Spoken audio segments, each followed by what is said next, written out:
বাংলাদেশ পোশাক প্রস্তুতকারক ও রপ্তানিকারক সমিতির বিজিএমইএ 2025-27 মেয়াদের পরিচালনা পর্ষদ নির্বাচনের প্রচার এখন তুঙ্গে। আগামী 31শে মে নির্বাচনকে সামনে রেখে প্রার্থীরা ভোটারদের দ্বারে দ্বারে যাচ্ছেন। প্রার্থীরা কয়েকটি ভাগে বিভক্ত হয়ে ভোটারদের কাছে গিয়ে ভোট চাইছেন। প্রতি বছর বিজিএমইএ নির্বাচনে দুটি প্যানেল প্রতিদ্বন্দ্বিতা করে থাকে, একটি সম্মিলিত পরিষদ এবং অন্যটি ফোরাম।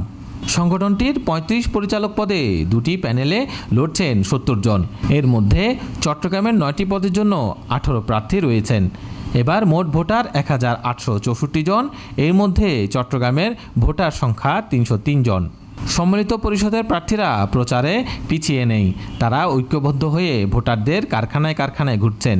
সকাল থেকে তারা ইপিজেড, কোতোয়ালি, বাকুলিয়া এলাকায় গণসংযোগ চালিয়েছেন। সম্মিলিত পরিষদ প্যানেলের চট্টগ্রামের লিডার ইন্ডিপেন্ডেন্ট অ্যাপারেলস লিমিটেডের ব্যবস্থাপনা পরিচালক SM আবু তৈব বলেন, দীর্ঘদিন ধরে বিজিএমইএর সদস্যদের পাশে ছিল সম্মিলিত পরিষদ। এর আগেও এই পরিষদের সদস্যরা নেতৃত্ব দিয়েছেন। সমিতির সদস্যদের আস্থার জায়গা তৈরি করেছেন সম্মিলিত পরিষদ। এই পরিষদের মাধ্যমে বিজিএমইএ অনেক দূর এগিয়ে গেছে। অভিজ্ঞ ও তরুণদের সমন্বয়ে আমাদের প্যানেল তৈরি করা হয়েছে। আশা করছি এবার নির্বাচনে সম্মিলিত পরিষদ জয়ী হবে।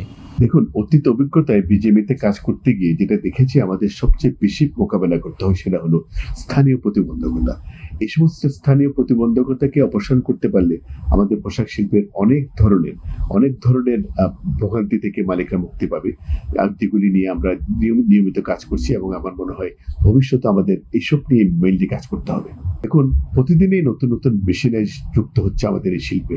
আমাদের এই উন্নত প্রযুক্তির এবং এই কম্পিউটারাইজ মেশিনগুলি যদি আমরা আমাদের এই শিল্পে যুক্ত করতে পারি, আমাদের উৎপাদন খরচ কমবে এবং আমাদের প্রোডাক্টিভিটি বাড়বে, আমাদের কোয়ালিটি অফ প্রোডাক্ট উন্নত হবে।